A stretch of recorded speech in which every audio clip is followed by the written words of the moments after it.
través de la mirada de la Cineteca Nacional de Chile. Bienvenidas y bienvenidos a Efecto Cineteca, con Marcelo Morales y Ángela Godoy. Hola, ¿cómo están? Estamos acá en 17 de septiembre, el capítulo 18 Efecto Cineteca, y hoy día estoy yo, Marcelo Morales, con Fernanda Castex. Hola. Que actualmente es la productora de este programa, pero hoy día está acá junto conmigo en la animación porque Ángela tuvo un problemilla, así que va a estar ausente en este programa, pero está acá Fernanda con todas las ganas, obviamente, para este nuevo Efecto Cineteca. Hola Marce, hola a todos y todas, gracias por escucharnos nuevamente en un nuevo capítulo de Efecto Cineteca por Radio UNIAC. Radio UNIAC. Sí. Y que justo cae el capítulo número 18 en esta semana. Oye, 18 ¿verdad? de septiembre. Yo estaba pensando como 18, mayoría de edad ya, pero en verdad todo coincide, todo cuadra. Verdad, mayoría de edad también del programa. Sí, un programa que está ya en pleno festejo Fiestas Patrias. Ya la gente trabajó mediodía, pasado asado, empana y otras cosas más. Pero bueno, acá estamos siempre con Efecto Cineteca, un programa obviamente que va a ser totalmente 18ero, enfocado en Fiestas Patrias. Tenemos un especial completamente 18ero. Y tenemos una gran invitada también del que vamos a hablar en relación a la música chilena en el cine chileno, que últimamente ha dado bastante que hablar por algunas contingencias, algunas películas que se han estrenado recientemente, como La Ola, Sebastián Lelio. Han habido muchos estrenos musicales este año. La Ola, ¿cómo es la Los Años Salvajes. Los Años Salvajes también, Los People in the Dragon. Los People in the Dragon, sí. Como que hay es verdad, como que hay una predominancia este año de películas que la música es elemento central. Bueno, y también está la última película de Boris Quercia, que se basa en este episodio de la vida de Roberto Parra, como La Negra Esther, que inspiró finalmente a que él escribiera la obra Me rompiste el corazón. Me rompiste el corazón. Que está teniendo también buena acogida al público, de crítica. Bueno, nuestra invitada también escribió un poco de eso. Y bueno, muy bien por el cine chileno y por esta auge musical que vamos a hablar con la invitada. No, estoy diciendo el nombre, estoy guardando. Vamos a hablar como la importancia que no es nuevo esto, ¿no? Hay toda una tradición. Hay mucha tradición. De hecho, los inicios del cine acá en Chile están muy relacionados con la música también. Así que ahí vamos a hablar también con nuestra entrevistada secreta. Y bueno, de hecho, en el transcurso de estos 18 programas hemos escuchado hartas canciones que pertenecen a películas chilenas de todos los tiempos. Hemos ahí de hecho, canciones que no fueron publicadas como en discos, nosotros las hemos extraído de las imágenes. Directamente desde las películas. Para que puedan ahí sonar. Y por mucho tiempo, en los años 40, 50, en que el auge de la radio era muy importante, las películas chilenas metían justamente estas canciones para después editar un disco, sonar en la radio, era una forma de promoción también. Así que, bueno, esas cosas vamos a hablar con nuestra invitada. Todas las industrias creativas, entonces. Sí, y tenemos también un segmento importante relacionado con un clásico del cine chileno. Vamos a hablar, ¿cierto?, de Largo Viaje, película que se estrenó en 1967 y que, bueno, tiene una parte icónica, ¿cierto?, una escena icónica que vamos a repasar, que es el funeral del angelito, que no sé si es spoiler, no creo que sea spoiler. No, a esta altura. Aparte, parte del inicio de la película. Sí, y bueno, vamos a hablar como datitos, como datos ahí de esos que la gente hemos dado cuenta que les gusta mucho esos datos sobre algunas películas chilenas clásicas, y una película que como que no por nada, no es capricho la que estemos poniendo en esta fecha, porque es una película muy chilena, y yo recuerdo de mi niñez que antes Televisión Nacional, también otros canales, el Canal 11 en ese tiempo, que ahora se llama Televisión, pero en ese tiempo uno le decía el Canal 11, o el Canal 5 CB, daban películas chilenas en estos días. Se programaban en la noche, a veces muy tarde, pero uno buscaba esa forma de ver películas que no podía ver en otros lugares. No estaba la Cineteca Nacional, no existía las páginas web con las películas online. Entonces uno esperaba al momento de ver películas que solo se daban en 18 a veces. De hecho, es un comentario muy recurrente en redes sociales que tenemos, que la gente se acuerda del Gran Circo Chamorro, por ejemplo. Por TVN, cuando le emitían en TVN. Y Largo Viaje era uno de esos clásicos justamente de televisivos que uno esperaba. Es como la canción de Los Prisioneros, que Independencia Cultural, que decía, solo por hoy, por ser 18 de septiembre, vamos a escuchar música chilena. Pasaba lo mismo con las películas. Bueno, ahora... pasaba lo mismo, pero no en Efecto Cineteca. En Efecto Cineteca, no. Todo el tiempo, todo el año es 18 de septiembre. Todo el no. año, cine chileno. Eso, pues entonces vamos a partir con un tema musical, obviamente también muy chileno, perteneciente a una de las películas más chilenas del cine chileno, Tres Tigres. Vamos a escuchar una canción cantada por Ramón Aguilera. ¿Quieres decir tú quién compone la canción? Compone una persona que también vamos a hablar de él en el segundo segmento, porque le hizo la música a Largo Viaje. Mira, todo conectado. Tomás, no sé si pronunciarlo bien, Tomás Lefebvre. Muy bien. Y escrita con letra de Waldo Rojas, claro, poeta muy amigo de Raúl Ruiz. Y vamos a escuchar Voy a morir sin tu amor, un temón que viene en la banda sonora de Tres Tigres, dirigida por Raúl Ruiz, estrenada en 1968. Vamos con Voy a morir sin tu amor.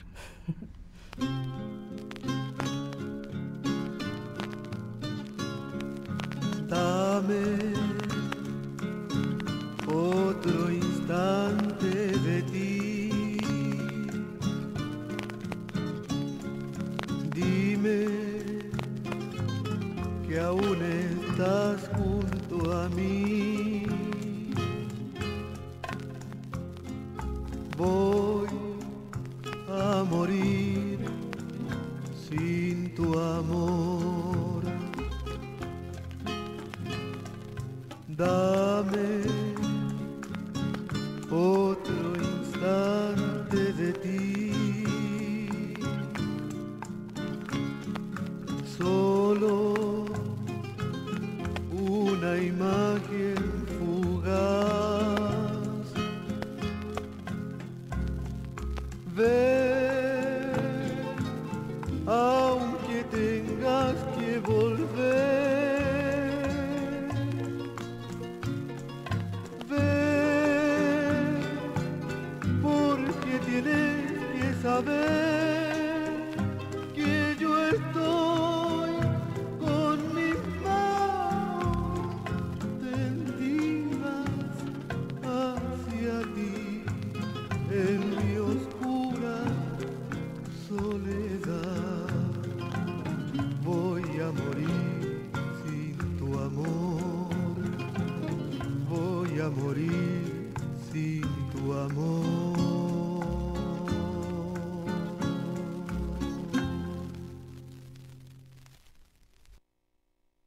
¿Con ganas de ir al cine? Revisa nuestra cartelera en www.cinetecanacional.cl. Somos Efecto Cineteca en Radio UNIAC. Estamos de vuelta en Efecto Cineteca. Escuchamos recién ese temón cantado por Ramón Aguilera, uno de los grandes cultores del bolero en Chile, de la música cebolla, y alguien que sabe mucho de eso. Nuestra invitada que tenemos ahora, tenemos el honor de contar con Marisol García, periodista, investigadora musical, escritora de muchos libros como Canción Cebolla, que habla justamente de cantantes como Ramón Aguilera. Y muchas gracias, Marisol, por estar aquí. Gracias. Y también puedo autodeclararme fan número 1 de Ramón Aguilera. Aunque mis libros son bien distintos, pero cuando hice el libro sobre Canción Cebolla, que se llama Llora Corazón, me metí bien a fondo, particularmente en la historia suya, de este cantor de San Antonio, no originario de San Antonio, pero que hizo su vida adulta más bien en San Antonio. Y particularmente con esta banda sonora que escuchamos, que por suerte hace poco se reeditó, el sello Monofone lo reeditó, y podemos hablar un poco de eso, pero yo creo que una de las bandas sonoras más peculiares de la historia del cine chileno, sí. Así que ya que estamos en eso podemos hablar un poquito. Oye, sí, la idea de hablar contigo, de tenerte acá, es justamente hablar a partir de una columna también que publicaste en el diario La Tercera el fin de semana sobre la cueca en el cine chileno, a partir de que viste la película de Boris Quercia. Entonces, como que hablemos un poco de la importancia de la música en ciertas películas chilenas. Hablábamos con Fernanda al inicio de que este año ha sido bien musical para el cine chileno. Está la película de Andrés Nazarala, Los People in the Dragon. Sí, claro, La Ola, claro. Claro, yo no sé si, porque probablemente, no sé si más o menos que otros años, pero probablemente sí. Yo creo que después está todo el tema que a mí me gusta mucho, porque además trabajo en eso a través del Festival Inédit, de la creciente y cada vez más firme producción y cosecha de documentales sobre música, que es un género aparte, que por ejemplo en el caso de la cueca es súper potente también. ¿Qué existe sobre cueca? Existen películas, pero también existen documentales. Yo creo que el cine chileno ha sido musical históricamente, pero quizás estamos lentamente empezando a permitirnos pensar que la música no tiene que ser solamente una suerte de adorno, por muy bonito que sea o por muy potente que sea en las historias, sino que de pronto la música aporta características que son propias de la narrativa de lo que se está contando. O sea, lo que se está contando queda profundamente afectado por la música que lo acompaña. Como Raúl Ruiz lo supo ver en el caso de Tres Tristes Tigres y este ejemplo que recién hablábamos de la música de Ramón Aguilera. Y como creo, por ejemplo, Boris Cuecha también lo logró en Me rompiste el corazón.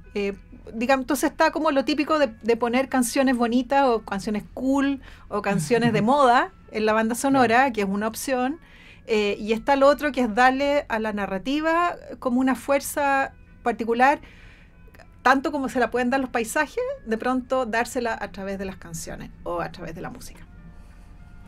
Que yo creo que es lo que pasa con la película de Roberto Parra, donde lo que él canta y la manera en que lo canta y las letras que él compone, de pronto uno se da cuenta que tienen que ver casi con su filosofía, y uno logra entender mejor a Roberto Parra como cantor, pero también como una persona que enfrenta las muchas dificultades que le toca, que le pone la vida, básicamente por su pobreza y por, qué sé yo, por su afán de vida nómade y aventurera, a través de la cueca, a través de sus propias composiciones y de su canto. Y Marisol, porque también se ha hablado mucho quizás como de la novedad de estas películas que se han estrenado este año, como muy novedosas, muy afincadas en la música popular, pero en verdad hay una tradición potente que un poco lo posamos al inicio. Claro, piensa tú que según la columna que tú mencionas, yo a través precisamente de la página de la Cineteca vine a confirmar dos datos que son súper importantes. La película más antigua que se ha hecho en Chile es una película que filmaba una cueca. Esa película no se puede ver. Luego, la película más antigua que sí se puede ver también incluye una cueca. Y también yo diría que durante décadas, hasta el Chacotero Sentimental, pero los que investigamos música lo sabíamos, la película más vista de la historia del cine chileno era una película musical, que era Ayúdame usted, compadre, de Germán Becker. Una película no musical, pero con muchos músicos como parte del elenco. Entonces, no me parece que la música en el cine chileno sea una novedad, y tampoco que la presencia protagónica de la música sea una novedad.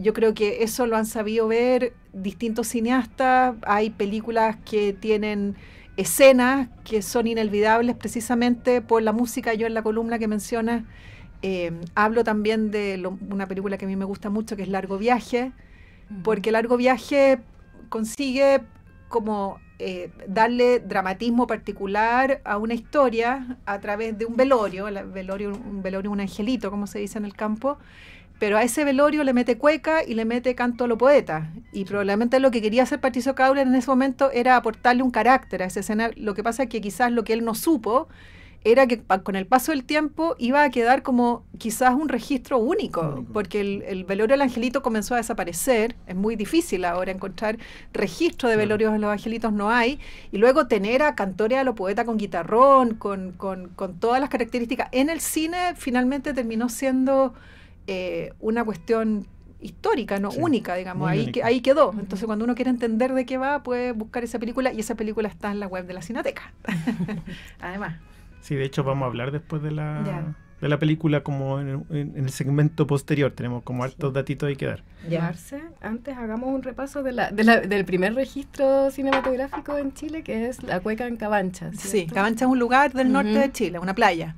Claro, una sama cueca filmó supuestamente, o sea, lo que dice la prensa, Luis Odó, que era fotógrafo, que había conseguido una cámara, que se la compró, y él, como sabía fotografía, supo un poco desentrañar la técnica de este nuevo aparato, este nuevo invento. ¿Y qué año es esa? 1897. Imagínate. Como Siglo 2 años 19. apenas después de los Y antes del fonógrafo, además. Claro. Sí.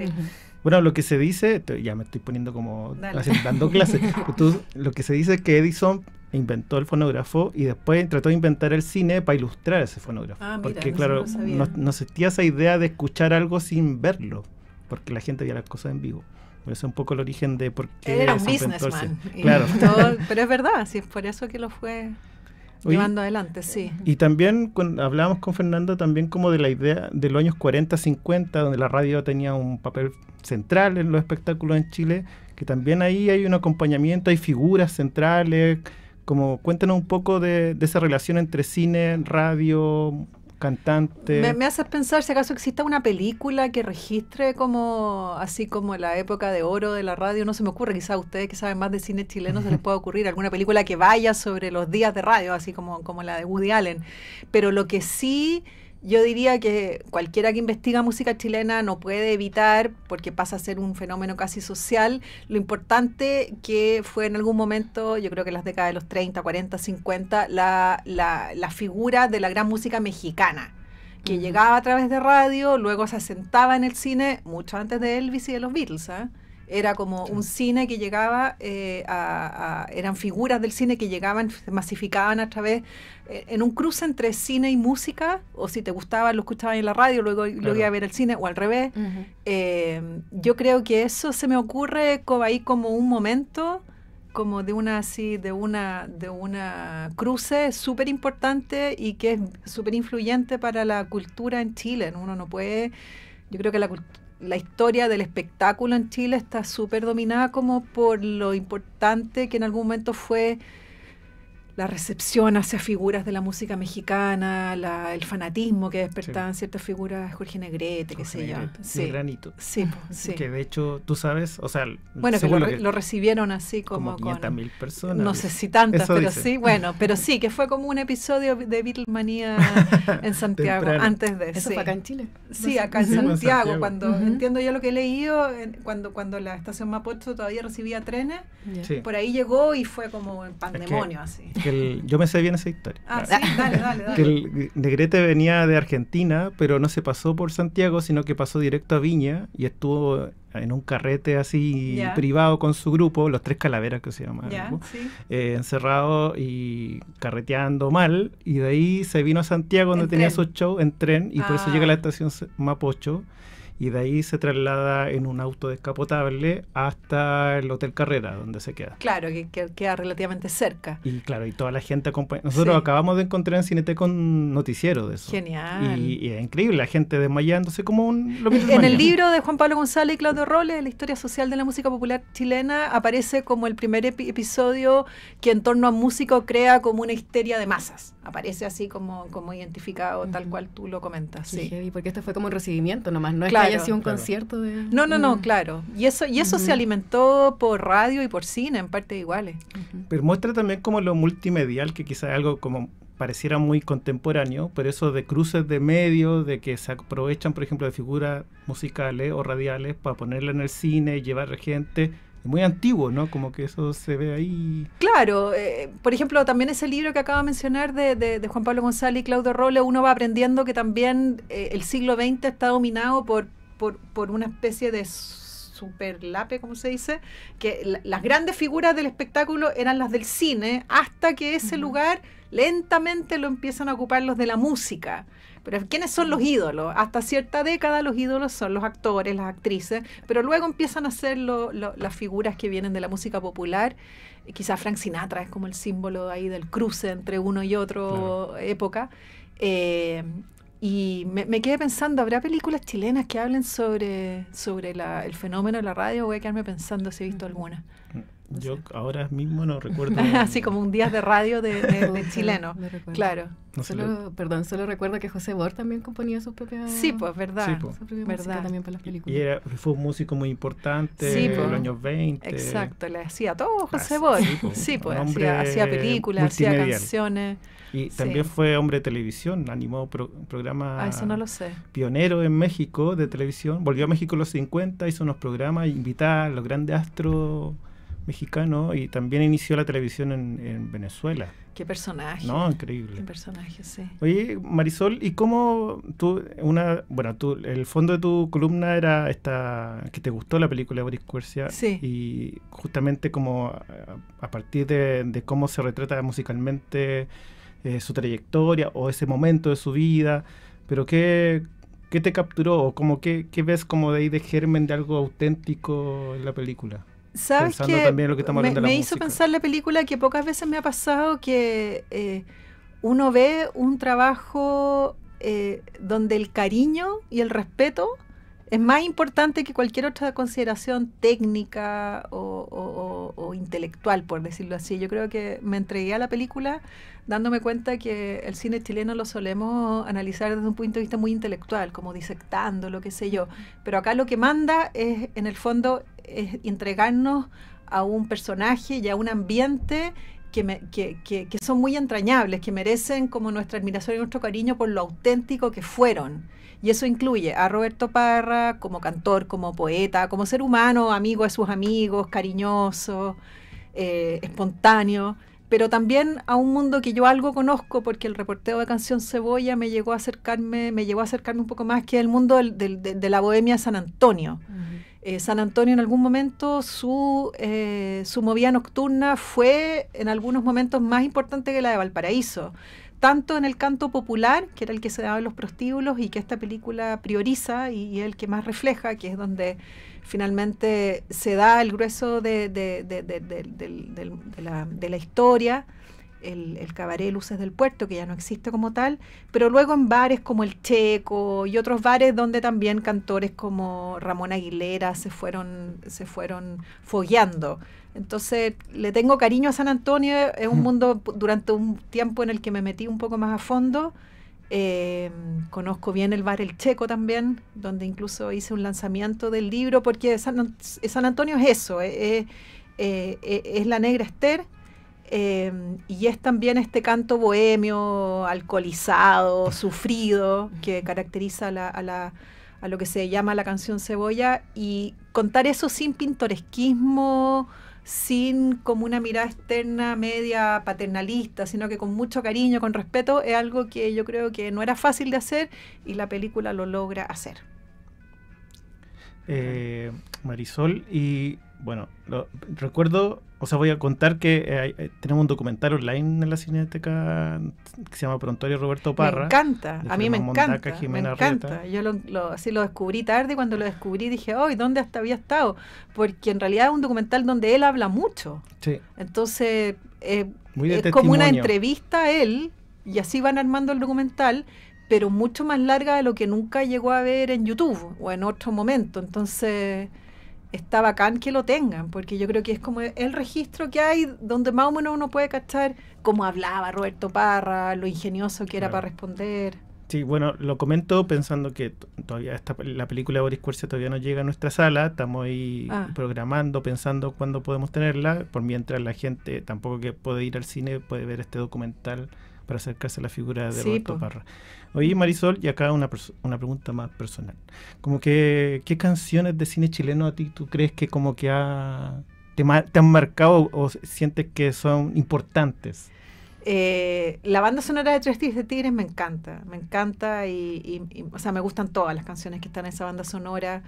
Durante mucho tiempo conseguirse ese disco era súper difícil, no estaba en Spotify, y la gente que lo tenía en copia era súper poca, entonces uno como que la Coti Donoso tenía una copia, yo así, préstamela, pero por suerte ahora se reeditó y eso me gusta mucho, pero yo creo que tiendo a asociar las canciones que me gustan más como a escena, o sea, me gusta mucho lo que los Jaivas hicieron para Palomita Blanca, pero porque me voy al momento de esa escena, claro, donde aparece ese bolero, ponte tú, que aparece en Palomita Blanca,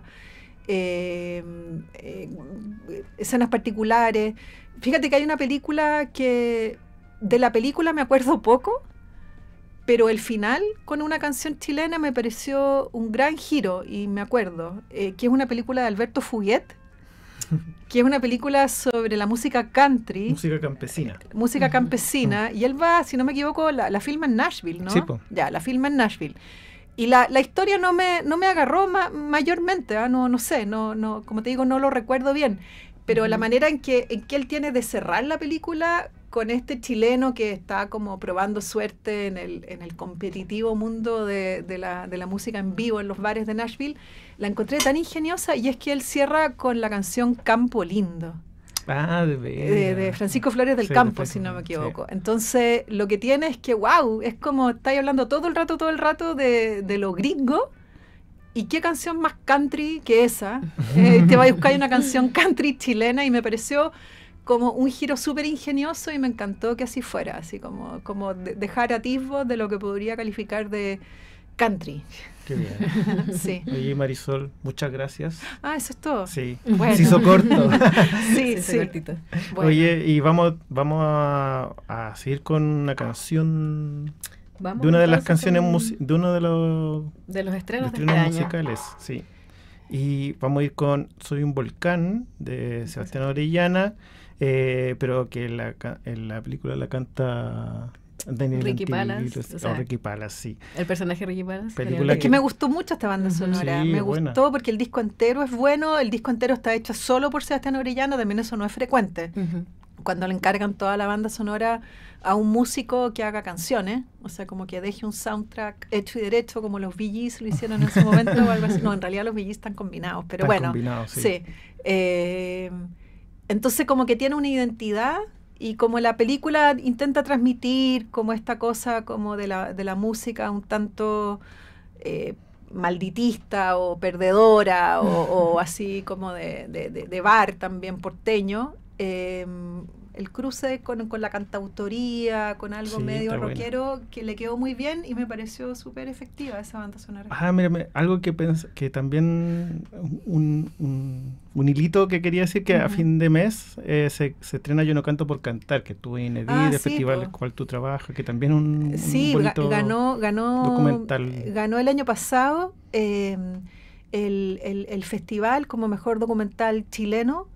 Le ganó a documentales mucho más, entre comillas, taquilla, porque había otros documentales con músicos mucho más famosos, pero lo que tiene es que es una súper interesante mirada al cruce que tienen las cantoras campesinas en Chile con lo que podría definirse como una suerte de terapia a través del canto. O sea, tú a través de tu canto autodidacta, espontáneo, pero colectivo, tú vas tratando tus propios dolores, que en el caso de estas mujeres que aparecen retratadas en la película son enormes, son súper así como inolvidables.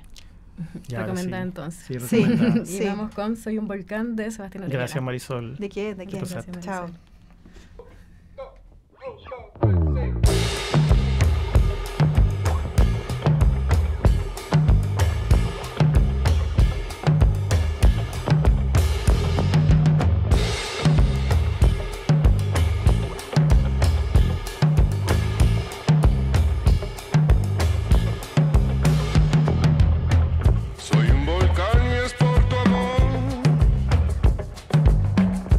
Vamos, nena, aprende a decir adiós.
En Cineteca Online encuentras más de 600 títulos para conocer las eras del cine chileno. Efecto Cineteca, aquí en Radio UNIAC.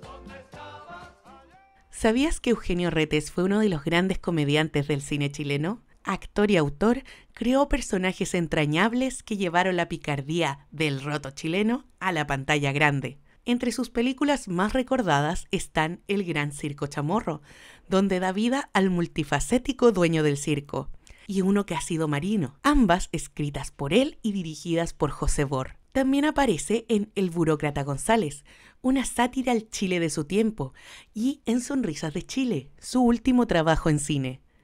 Retes fue mucho más que un actor, fue creador, argumentista y un verdadero ícono del humor popular. Hoy puedes ver parte de su legado en cinetecanacional.cl, donde estas películas siguen haciendo reír a nuevas generaciones.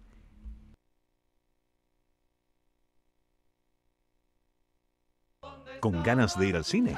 Revisa nuestra cartelera en www.cinetecanacional.cl. Somos Efecto Cineteca en Radio UNIAC. Bien, volvemos después de una cápsula sobre un favorito de la Cineteca Nacional, Eugenio Retes, que es muy 18ero también. Sí, o sea, ya salió hace poco ya una cápsula Circo Chamorro de él, Sí. y ahora en su rol en Uno que ha sido marino, ¿no? O el natalicio. El natalicio. Ah, Celebramos el natalicio que fue a principio de mes, el 6 de septiembre de 1895, pero lo queríamos recordar a propósito del 18 de septiembre. Clásico también. Que nació es peruano de origen. De y origen después se peruano. vino a Chile y encarnó como la figura del roto chileno. Eso comentaban harto en redes sociales también. Sí, Como- sí.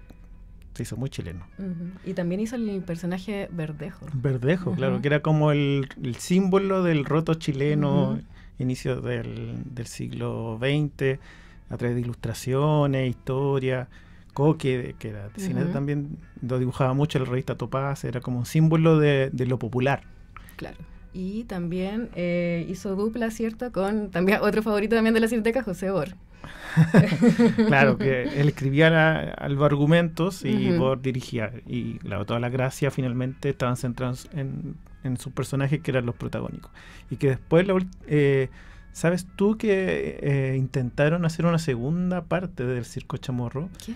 Y que no cuajó, no sé bien las razones, pero se comentó, lo anunciaron, Bor buscó supuestamente financiamiento. Salió en la prensa. Salió en la prensa y no salió.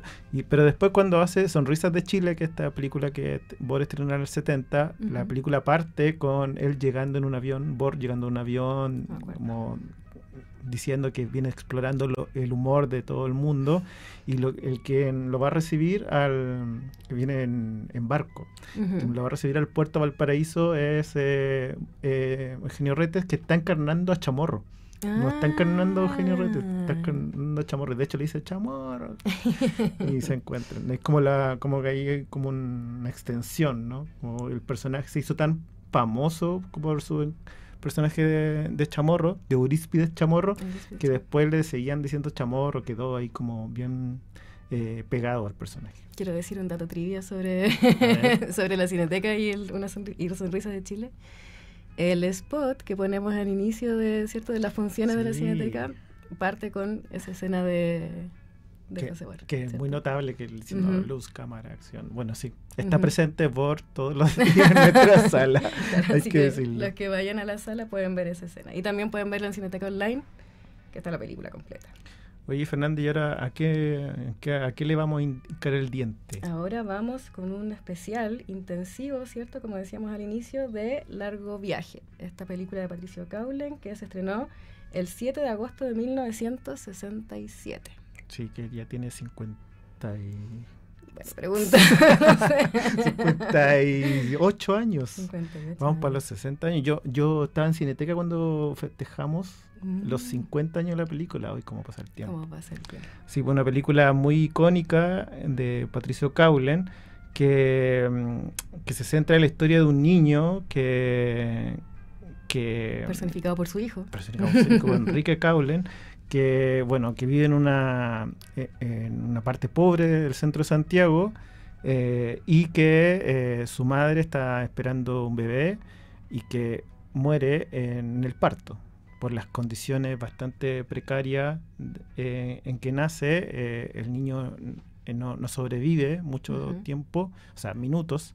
Claro. Y bueno, eso provoca finalmente un funeral, que este funeral del Angelito, este velorio del Angelito que pone en escena Patricio Caulin, que impacta aún hoy. Es súper impactante.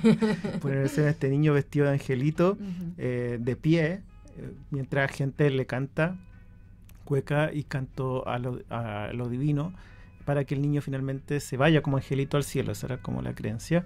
Y bueno, en el transcurso de la película, lo que sucede cuando finalmente su padre mismo, porque no tienen plata, él mismo lo va a llevar en una cajita al cementerio. Lo lleva en micro. Y lo lleva en micro, sí.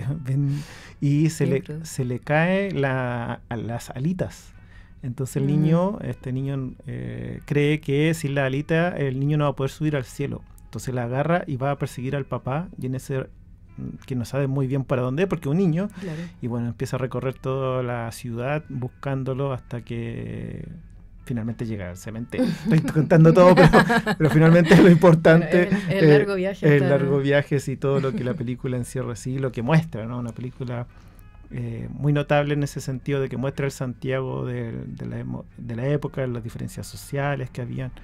Sí, pues podríamos contextualizarla un poco en la industria cinematográfica en esa época, como que, de qué se hablaba en el cine chileno, por ejemplo. Sí, fue un momento en que nos estaba estrenando muchas películas chilenas, pero era un momento también como en que empieza un nuevo boom o un nuevo resurgimiento, y gran parte de por qué se está realizando este resurgimiento es el mismo Patricio Caulin, que, bueno, él hace 20 años que no estrenaba una película o un largometraje, se había dedicado mucho a las películas publicitarias o industriales o institucionales, haciendo películas para la Braden Cooper Company, que es la empresa que después Codelco absorbe.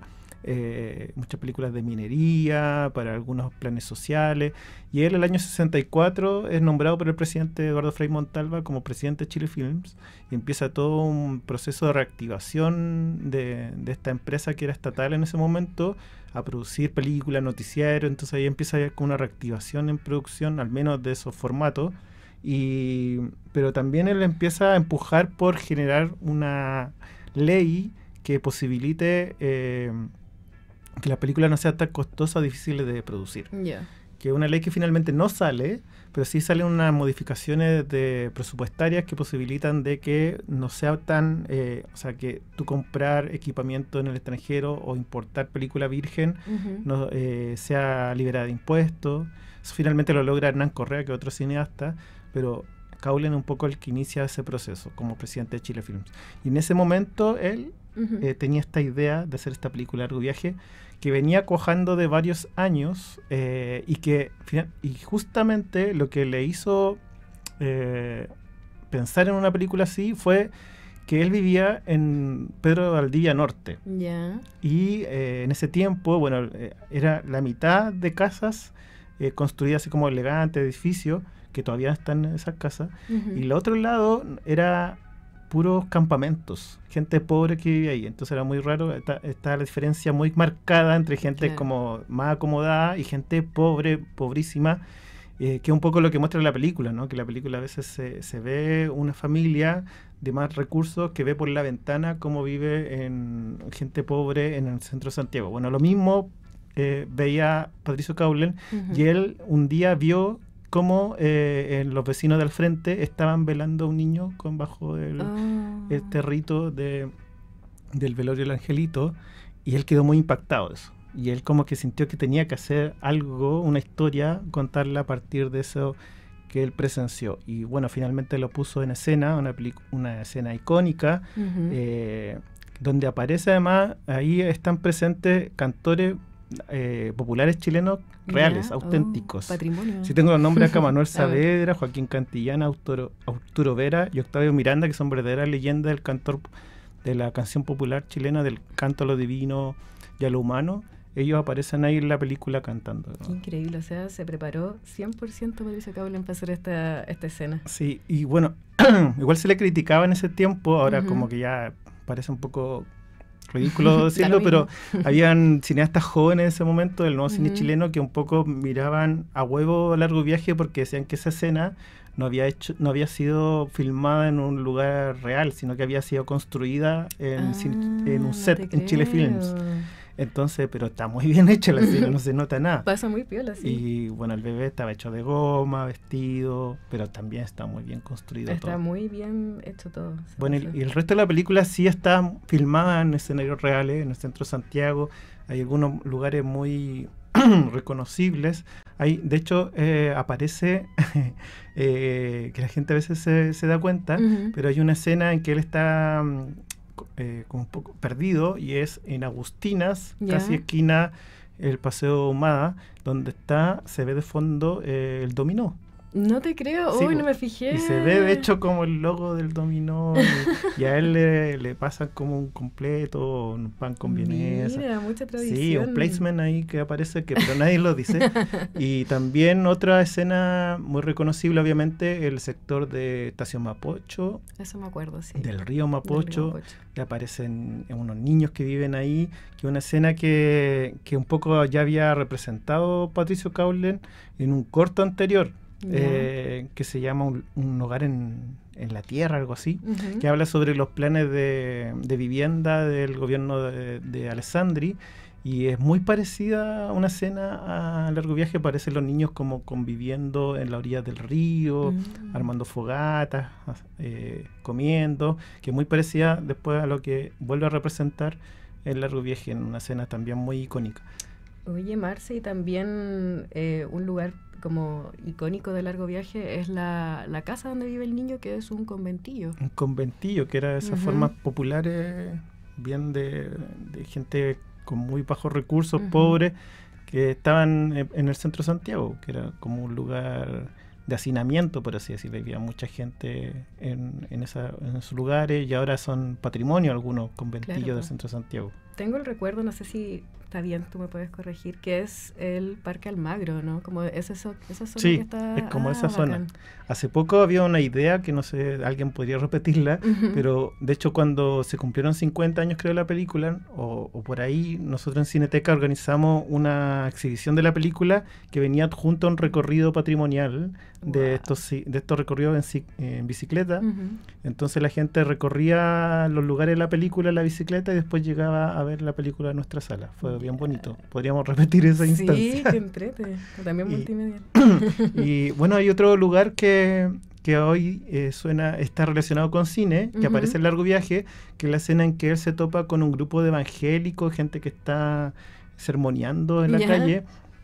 Eso está afuera del CCC, del que hoy en la sala del CCC, que es este lugar de cine, el Centro de Creación Cinematográfica, que se ha incorporado recientemente a la red de salas de cine, tiene muy buena programación de película chilena e independiente. Y bueno, está filmado afuera de eso. Mira. Sí, el CCC de hecho da Largo Viaje regularmente, nos pide la copia para contar también que parte de la película fue filmada ahí afuera.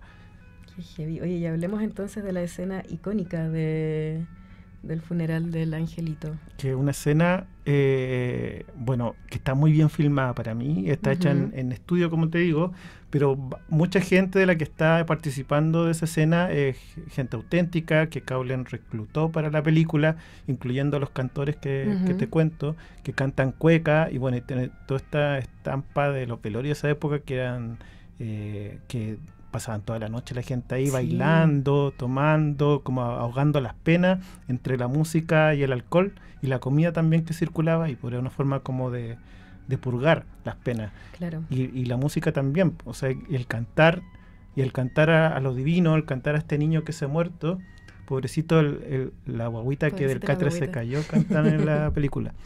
Siempre se me quedó pegada esa línea en mi cabeza.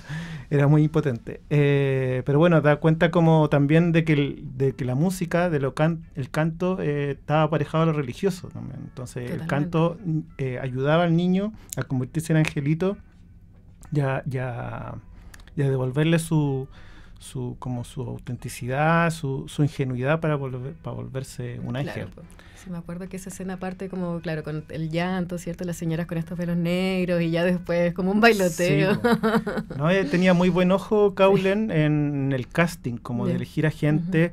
De hecho, estaba leyendo antes de venir para acá, hay una escena, hay una prostituta que establece una relación con el niño, que era nada menos que la esposa de un gerente que conocía a Cowlen, pero como que cuajó para la escena, y después las otras mujeres que aparecen eran realmente prostitutas, gente que se empezó a trabajar para la película y aparecía, y de hecho aconsejaba a la señora para algunas cosas que tenía que decir para que se no era más auténtico. Y otro dato freak, que el abuelo del niño en la película, que es como también un personaje importante, que como acoge al niño en este momento de pena, ese señor era, creo, o lo que he escuchado, era trabajaba en Chile Films, creo que era el portero. No puede ser. Que trabajaba afuera. Entonces ahí lo puso Cowlen, lo vio que tenía como una autenticidad, algo que podía verse bien, y lo hizo actuar en la película. Así que no tiene muchos datos freak esta película. Bueno, y el estreno, Cowlen la terminó a fines del 66 y se guardó el estreno en Chile para... primero tuvo la idea muy inteligente de primero mostrarla afuera. Y que la película, le tenía fe a la película, entonces pensaba que la película podía irle bien afuera y llegar así como con este prestigio y después estrenarla en Santiago con buena repercusión. Y efectivamente le resultó esa jugada. Veníamos conversando de eso, que ganó un premio en un festival de Checoslovaquia. Sí, en el Karlovy Vary, que era un festival muy importante en esos años, un festival que mostraba el cine del tercer mundo, como se decía en ese entonces, y ahí se estrenó, pero primero se estrenó en el Festival de Cine Berlín, donde tuvo buena repercusión, y luego se va a Karlovy Vary, donde gana un premio importante. Y claro, como el gran sello de ese premio era que el presidente del jurado era Cesare Sabatini, que es el gran mentor y uno de los creadores del neorrealismo italiano, del cual la película es deudora casi directamente. Claro. Y bueno, fue muy importante para Cowlen sentir que el gran gestor de ese movimiento, de ese estilo, validó la película premiándola. Un espaldarazo.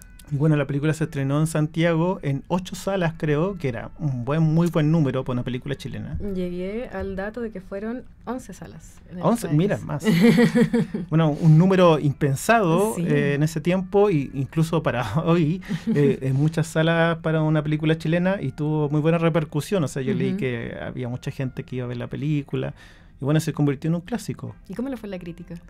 Bien, igual, pero estaba como esas dudas de que, sí, quizás no es tan auténtica. Igual, Cowlen tampoco quería hacer una película netamente realista. Y él le decía que tenía un poco de magia, ¿no?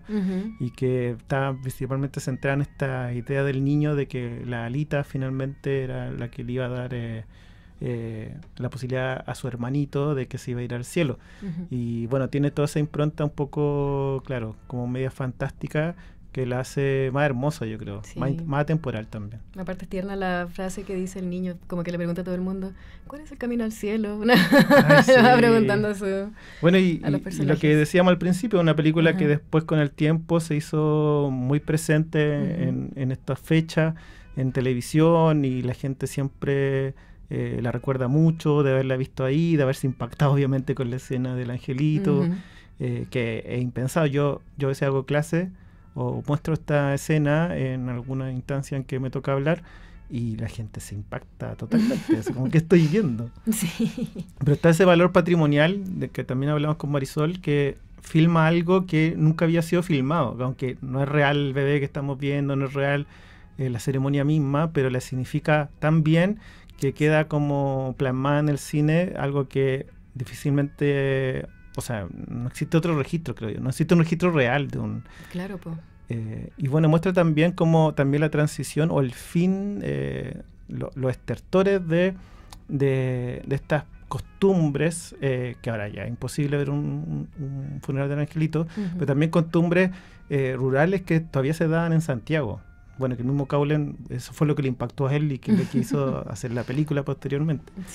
Como esa transición de urbano a ciudad estaba terminando en ese momento, se estaba transformando ya toda una población totalmente urbanizada, por así decirlo. Claro, estaba como recién haciéndose el cambio de campo a ciudad. Claro.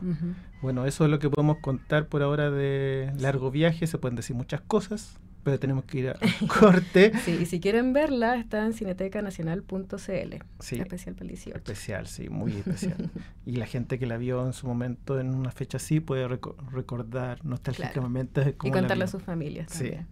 Bueno, vamos a ir con un corte musical, Fernanda. Vamos entonces con, hablamos de Roberto Parra, ¿cierto? Con Marisol, así que vamos a escuchar la clásica La Negra Esther. Vamos. Acá en Efecto Cineteca.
En Cineteca Online encuentras más de 600 títulos para conocer las eras del cine chileno.